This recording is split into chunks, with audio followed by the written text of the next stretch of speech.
tour de midi. Avec aujourd'hui Nadia Zwiten et Sonia Hashicha qui sont membres du groupement professionnel des interprètes et traducteurs de la Connect. Nadia Zwiten, bienvenue au Studio 3 et Sonia Hashicha, bienvenue également au Studio 3. Merci de l'invitation, merci de nous donner cet espace pour parler de notre beau métier. Voilà, justement, on va commencer par présenter le groupement que vous représentez aujourd'hui, et puis ce corps de métier qui est peu connu paradoxalement, celui des interprètes et des traducteurs. Oui, mais justement, merci.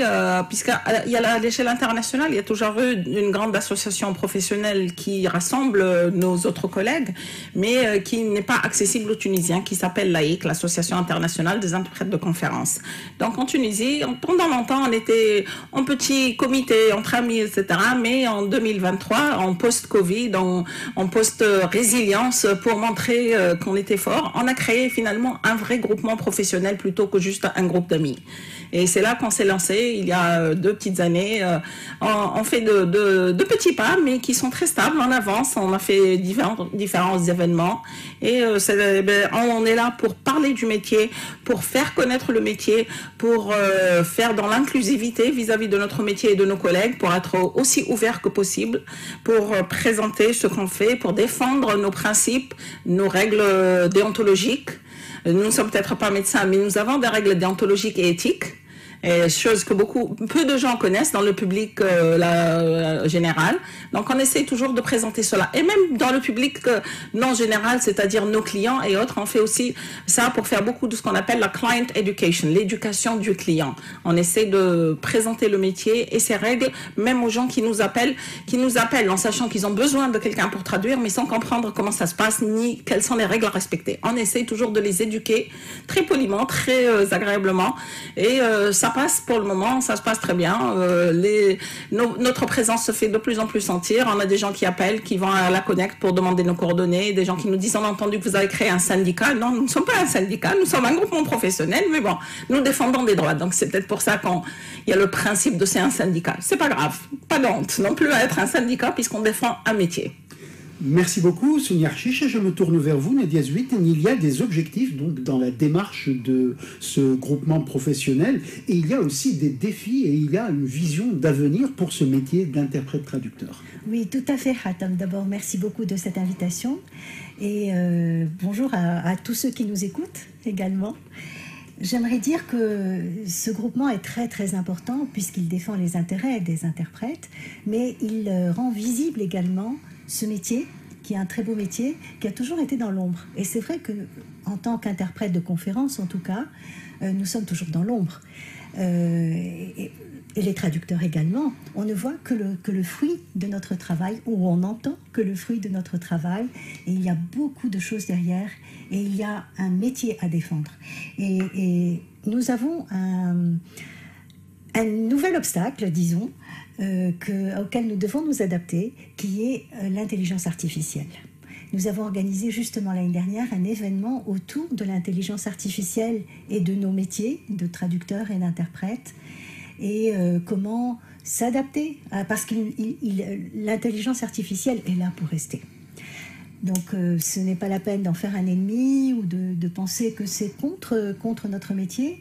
Bien au contraire, il faut savoir l'utiliser, savoir s'adapter à l'intelligence artificielle qui, en tout cas pour le moment, ne peut pas prendre la place d'un être humain.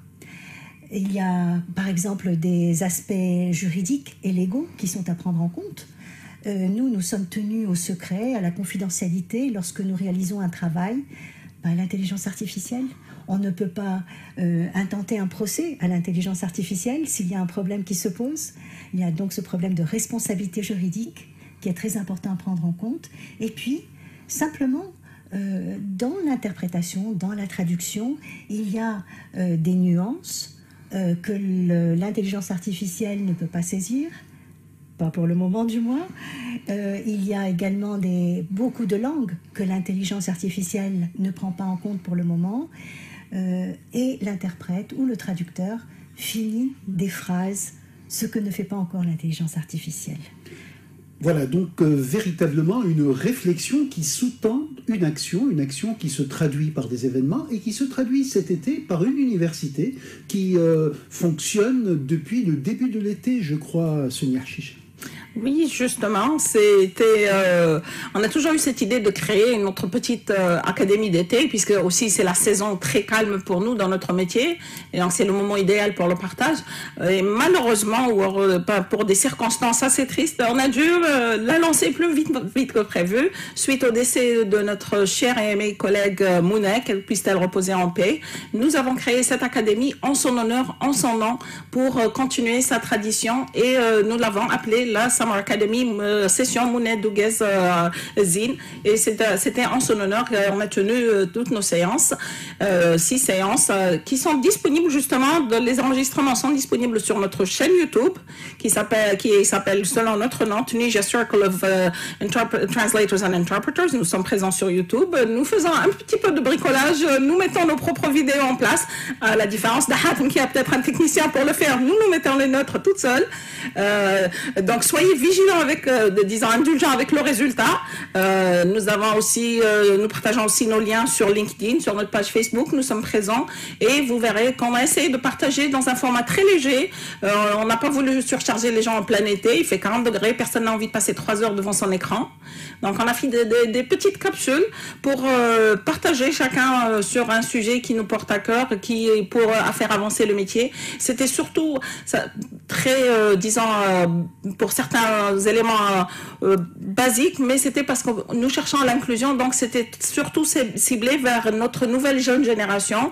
Nous avons une grande classe qui a été admise cette année au concours d'interprètes traducteurs assermentés, un grand nombre de jeunes. Et donc, nous essayons de les inclure, de les encadrer, de guider leurs premiers pas dans ce métier. Nous avons des questions parfois qui montrent que vraiment ces jeunes gens ont passé un concours, ils ont été géniaux, ils ont tous réussi, mais ils n'ont pas beaucoup les bases du métier, on essaie d'aider. Donc notre Summer Academy, en rendant hommage à Mouna qui était autre qu'interprète, elle était enseignante, donc on a repris son flambeau pour essayer d'enseigner aux autres, aux jeunes. Et ce qui était étonnant, qu'on a beaucoup apprécié, c'était Mouna était interprète pour la cabine espagnole et française. Nous avons une présence vraiment surprenante de tous les jeunes hispanophones, hispanistes qui se sont présentés à toutes nos sessions de formation, et je les salue tous d'avoir rendu hommage à la mémoire de leur enseignante et leurs anciennes collègues. C'était vraiment sublime de voir tout cet élan pour Mounet. Et cela se passe de manière ouverte ou bien c'est uniquement dans le cercle professionnel qu'on rejoint ces conversations en ligne ? Non, les liens sont partagés justement sur toutes nos pages. Chaque fois, pour le lien Zoom est disponible. Il y a un lien d'inscription sur Google Calendar pour commencer. Ensuite, on envoie le lien Zoom. On a eu des collègues qu'on ne connaissait pas du tout. Hier, par exemple, la session d'hier avec Madame Khira Chibeni, on a philosophe et interprète. Nous avons eu un collègue qu'on ne connaissait pas, qui est interprète aussi de métier tunisien, basé entre le Moyen-Orient et Londres, qui nous a rejoint hier de Londres, qu'on ne connaissait pas. On a pris la peine de se connaître, d'apprendre à discuter de notre profession, de nos intérêts communs. Donc c'est ouvert à plein de gens, et on est, comme j'ai dit, sur tous les réseaux sociaux. Rejoignez-nous, on est sur Insta, sur YouTube, Facebook, LinkedIn.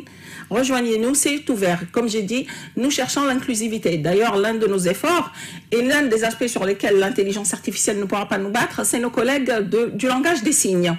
Pour le moment, on voit mal comment un robot de OpenAI ou n'importe quelle autre forme d'intelligence artificielle va se mettre à justement communiquer au nom de nos amis non-parlants et malentendants. Merci Sonia Chicha. Nous poursuivons avec Nediez 8 et dans la continuité de cette académie, il y aura un événement important le 3 septembre prochain. Oui, tout à fait.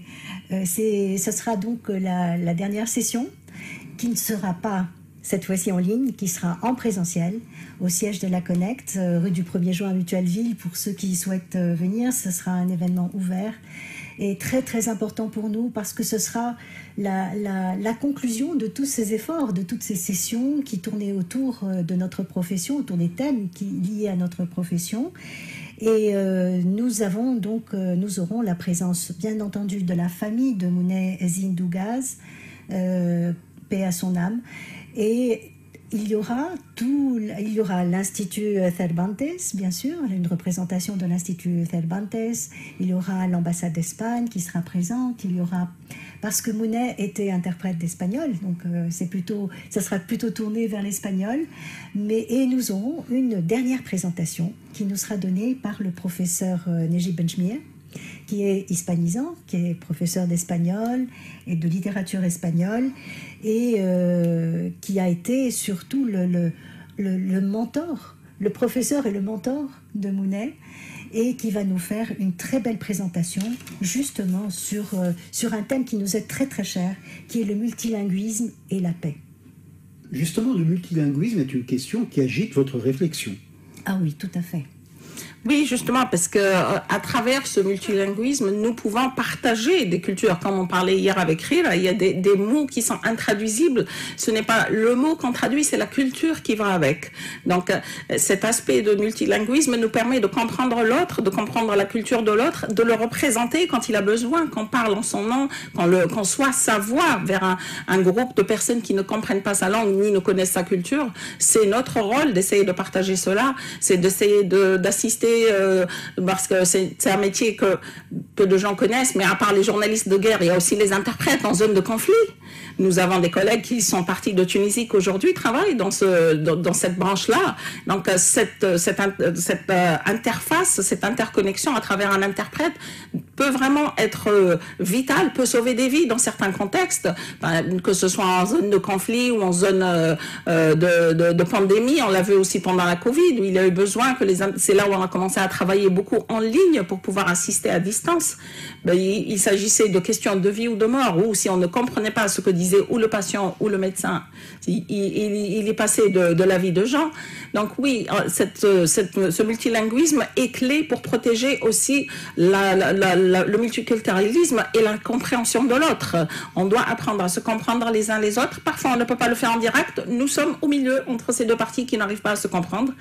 Et parfois aussi, ça nous joue des petits tours, comme on voit dans certaines circonstances difficiles récemment sur la scène internationale, avec différents incidents, avec de pauvres collègues qui ont toute notre sympathie dans des cadres assez complexes, dans des négociations entre les Trump de ce monde et les Meloni, les Trump et les Zelensky, où ça se passe très mal parce que chacun essaie d'y mettre du sien et ça ne passe pas très bien parce que quand on dit non, j'ai pas besoin de l'interprète et après on finit dans un mur.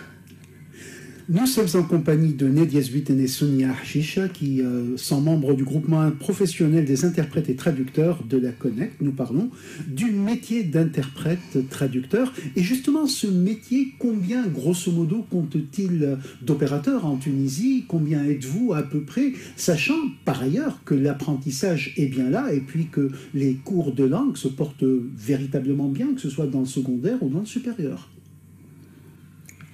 Ces cours n'amènent pas toujours vers le métier d'interprète. Déjà, pour être interprète, il faut avoir une grande curiosité, une grande ouverture d'esprit et s'intéresser à ce qui se passe dans le monde, s'intéresser à d'autres cultures, s'intéresser à d'autres civilisations. Et ce n'est pas donné à tout le monde. Donc ce n'est pas toujours facile d'être interprète. Il ne suffit pas de connaître une langue, d'avoir suivi des cours de langue. Il faut un cursus particulier, c'est vrai, il faut avoir un très bon niveau de langue. Mais il faut également avoir, comme le disait Sonia, la compréhension de l'autre. Et ça, ce n'est pas donné à tout le monde et ça demande beaucoup, beaucoup d'efforts. Ce sont des efforts personnels. Et je pense que tous ceux qui ont la possibilité d'avoir cette curiosité peuvent arriver à être un bon interprète ou un bon traducteur. D'ailleurs, la preuve en est que, me dit Nedia, avoir un diplôme de langue n'est pas une garantie de devenir interprète ni traducteur. La preuve en est à Bruxelles, qui est l'un des plus grands hubs au monde d'interprètes et traducteurs. La plupart de nos collègues sont en fait diplômés dans d'autres matières telles que le droit et le journalisme. La plupart des traducteurs de l'Union européenne sont souvent des juristes qui se sont reconvertis en interprètes parce que pour pouvoir traduire tous les textes de loi, et Dieu seul sait que l'Union européenne en émet beaucoup tous les jours, il faut aussi un très grand background juridique. Donc, avoir une curiosité pour les langues, un don, oui, mais aussi une très, très grande curiosité, une culture générale. Même si on n'est pas branché foot, rugby, natation, quand c'est les Jeux Olympiques en tant qu'interprète, on est branché sur les infos tous les jours, on doit pouvoir suivre. On se retrouve à parler avec des clients qui font du rugby, on se retrouve à parler avec des clients qui font de la médecine sportive. Il faut être curieux et ouvert, et surtout beaucoup, beaucoup de lecture et de curiosité, parce qu'on n'est pas un dictionnaire ambulant, nous ne connaissons pas tous les mots sur tous les sujets. Par contre, il y a la préparation. Notre métier, ce n'est pas que les quelques heures qu'on passe devant le fichier ou dans la cabine d'interprétation. Notre métier, c'est toutes les heures avant cela, où on prépare, où on lit les documents que nous envoie le client, où aujourd'hui, c'est tellement beaucoup plus facile d'ailleurs, puisque tout est disponible en ligne. Je me rappelle dans le début, avec Nadia ou d'autres collègues, on allait en cabine, on avait les 3 gros dictionnaires pour aller dans la cabine. Les gros volumes de 3 kilos pièces. Aujourd'hui, c'est au bout du fil, au bout du téléphone portable ou de l'ordinateur. Mais il faut donc être un peu informaticien, être un peu médecin, un peu sportif et linguiste sur les côtés. Et justement, quelles sont selon vous les qualités sine qua non pour être une bonne interprète? Est-ce qu'on peut parler de maîtrise du jargon d'abord? Est-ce qu'on peut parler d'instantanéité d'abord, d'anticipation, ou bien, comme vous l'avez souligné, de culture générale? C'est quoi les qualités les plus importantes, à votre sens, hein? Vous êtes dans la pratique. Alors, je dirais un peu de tout ça, justement. Il faut être curieux, ouvert d'esprit, rapide, calme, en cabine surtout. Je pense que ce sont les qualités principales. Bien entendu, avoir une très très bonne connaissance des langues dans lesquelles on travaille. Et généralement, d'ailleurs, même pour faire partie de l'Association internationale des interprètes, il faut avoir une grande maîtrise de sa langue A, c'est-à-dire sa langue maternelle, et de la langue B, qui est la deuxième langue vers laquelle on travaille. Donc justement, en parlant d'anticipation, comme disait Nadia tout à l'heure, oui, c'est un grand don dont on a besoin, parce que comme dit Nadia, l'IA ne pourra pas nous remplacer, parce que l'IA ne peut pas finir une phrase quand l'orateur s'est un peu perdu dans ses pensées et qu'il s'est arrêté à mi-chemin, et quand on finit sa phrase, ou même parfois on devine le mot qu'il va dire, le prochain mot, parce qu'on a suivi sa logique, parce qu'on devient son cerveau, on est dans sa tête. C'est nous qui finissons la phrase, parfois déjà avant même qu'il dise le mot. On arrive à ce stade. Par contre, la maîtrise du jargon, elle est vraiment très temporaire. C'est au moment de cet événement-là. Ne pas dire je ne connais pas tous les mots de la Terre. Personne ne connaît tous les mots de la Terre. C'est pour ça qu'on exige, qu'on demande gentiment, et toujours dans l'éducation du client, qu'on ne peut pas dire à l'interprète venez, ce sera tel jour à telle place. Non, il faut me donner des informations parce que je me prépare. Un interprète ne débarque pas les bras ballants dans une cabine d'interprétation et se lance dans une diatribe tout seul. Non, un interprète se prépare. C'est l'art de se préparer, de faire son glossaire. Dans notre première session qu'avait présentée Nadia, parlait des glossaires et de l'importance des glossaires et des lexiques. On ne débarque pas comme une fleur comme ça. Non, on se prépare. Donc ça, c'est le grand métier, c'est la préparation. Le jargon, on travaille sur des sujets qui vont, comme je disais, du sport à la médecine nucléaire. On ne peut pas connaître tous ces mots. Et moi, j'aimerais faire une analogie. L'interprétation, c'est comme la danse. Vous êtes danseuse, Nadia. Je l'ai été. Donc, je peux faire cette analogie en connaissance de cause. Il y a une très, très grande préparation en amont. Et ce que les gens voient, ce n'est que le spectacle, que les mots qui viennent dans la cabine, en instantané, mais on ne voit pas toute la préparation qu'il y a en amont. Très bien. Alors, moi, je vais me faire l'interprète de nos auditeurs. Je suis sûr qu'ils se demandent, par exemple, pourquoi est-ce que les voix changent pendant une conférence? Combien de temps est-ce qu'un interprète travaille, justement? Et quelles sont les règles que nous ne connaissons pas, d'ailleurs, à ce propos? Justement, c'est vrai que nous, on oublie que pour la personne qui écoute, c'est surprenant d'entendre deux voix qui changent. Et parfois, la réaction au moment du switch entre les deux interprètes, quand on voit la moitié de la salle se retourner, mais qu'est-ce qu'ils font ces gens? Pourquoi ils ont changé? Parce que, justement, c'est un travail qui est mentalement très, très intense. C'est vraiment un travail où la matière grise, où les synapses sont en full, à 100% de leur capacité. Et donc, la règle, la norme, instaurée par l'AIC, notre l'organisation internationale et partout, d'ailleurs tous les professionnels, c'est qu'on fait des rotations de 20 à 30 minutes selon la convenance avec le collègue, la collègue. On se divise le travail et toujours, bien sûr, en s'assurant qu'on ne switche pas au milieu d'une phrase. On attend que quelqu'un finisse une idée, un paragraphe. Quand c'est possible, on attend que chaque orateur finisse sa présentation. Mais parfois, les orateurs font 1h30 sans s'arrêter. Donc, on fait nos changements au fur et à mesure tout en s'arrêtant à la fin d'une phrase ou d'un paragraphe. Mais c'est vrai que parfois, la surprise des gens qui nous écoutent, qui se retournent pour se demander « mais pourquoi j'ai plus la même voix ?» C'est étonnant à voir pour nous, on l'oublie. C'est tellement c'est inné chez nous. Et justement, une autre question, est-ce que c'est plus simple en cabine ou bien en B2B? Donc avec deux personnes... En consécutive, voilà. C'est vrai qu'il y a différents types d'interprétation. Mais il y a des personnes, il y a des interprètes qui sont plus à l'aise justement en consécutif qu'en cabine. Tout dépend des qualités qu'on a en soi. Donc je ne peux pas dire que ce soit plus simple ou plus... c'est tout à fait différent. Pour moi, l'interprète qui fait de l'interprétation consécutive fait un autre métier que l'interprète qui va travailler en cabine en instantané. Donc je pense que ça dépend des capacités de chacun. Voilà, et tout ça vous permet, avec le groupement, d'avoir une plateforme d'échange de toutes ces techniques, de toutes ces modalités, n'est-ce pas?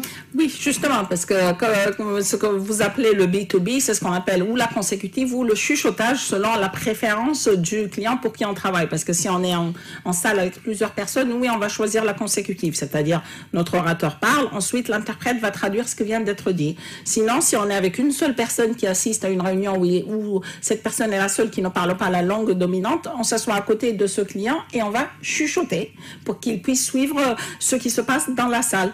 C'est, comme dit Nadia, des formes très différentes d'interprétation et c'est littéralement, est-ce que vous aimez le chocolat noir ou le chocolat au lait? Chacun son truc. C'est vraiment des compétences différentes et des préférences très personnelles, je dirais, et très distinctes pour chaque personne. Chacun a son truc. C'est vrai que les gens connaissent beaucoup les interprètes qu'on voit à la télé, entre les Trump et les Zelensky, qui font souvent ou du chuchotage ou de la consec. Mais en fait, nous travaillons beaucoup plus en cabine que dans ces formats-là. Tout à fait. En fait, on vous écouterait pendant des heures, n'est-ce pas? Et en même temps, on peut se dire justement que à vous écouter, ce serait admirable parce que vous pouvez basculer à n'importe quel moment dans une autre langue que vous maîtriseriez autant. Et c'est ça qui est formidable dans votre métier. Je pense que vous écouter dans ces rencontres permet de susciter des vocations. Et je ne sais pas quelles sont les vocations que vous avez pu identifier au cours de ces rencontres que vous avez eues pendant l'université d'été. Alors, c'était en fait des rencontres en ligne. Donc, c'est assez différent comme contact. Et j'espère que en regardant toutes ces mini-séries que nous avons créées qui sont en ligne sur notre chaîne YouTube, des jeunes vont s'intéresser à ce métier et vont venir vers ce métier. Vraiment, j'encourage les jeunes à s'intéresser aux langues, à s'intéresser aux autres par le biais de ce métier. Très bien. Donc, pour conclure, revenons avec vous, Sonia Archiche, sur cet événement du 3 septembre et puis sur la conclusion de ce cycle estival. Mais justement, c'était notre occasion de faire notre dernier feu d'artifice avec la contribution de Najib, qui est non seulement interprète, mais traducteur aussi, et traducteur de beaucoup de livres et de poèmes, et poète lui-même. Donc c'est vraiment, il représente cet interprète de la Renaissance, comme étaient tous les autres artistes de la Renaissance, avec beaucoup de flèches à son arc. Et ça, on espère que ça intéressera justement tous nos jeunes qui viendront se joindre à nous, ceux qui ont assisté à nos séances en ligne, qui pourront venir pour voir en personne, à qui on pourrait parler de futures vocations, de nouvelles vocations, puisque pour se lancer dans ce métier d'interprète de conférence, il y a aussi des règles. Il faut venir et être présent, assister, écouter les interprètes, faire ce qu'on appelle la cabine silencieuse ou le tabouret. Donc ce sera une occasion pour ces jeunes pour se joindre à nous, nous rencontrer, ceux qui ont envie de commencer, de se lancer, de venir, quand on se met en contact, qu'ils puissent se joindre à nous sur de nouveaux événements, de nouvelles conférences pour faire leur fameuse certain nombre d'heures en tabouret ou en cabine silencieuse. se joindre à nous. Dernière question, le groupement continue ses activités au-delà de l'université d'été. Vous avez probablement une rentrée chargée avec beaucoup de projets. Oui, et notamment un beau projet avec l'OIF pour la journée internationale de l'interprétation et de la traduction le 30 septembre. Donc nous allons intervenir à cette occasion. Et puis, bien entendu, nous avons préparé d'autres événements pendant toute l'année sur des sujets qui touchent à notre métier toujours. Donc ça ne s'arrêtera pas à la Summer Academy, comme nous l'avons appelée. Ça va bien au-delà. Merci beaucoup Nedia Zwitten et Sonia Hashish. Je rappelle à nos auditeurs que vous êtes membres du groupement professionnel des interprètes et traducteurs de la Connect. J'aimerais vous retenir plus pour discuter plus encore de ce qui vous passionne d'ailleurs. Hein. Et c'est ça qui est formidable. Il y a des métiers qu'on fait avec passion et le vôtre, vous le faites avec passion. Je peux d'ailleurs en témoigner. Merci beaucoup et à très bientôt sur les ondes de RTCI. Merci Hatem. Merci beaucoup.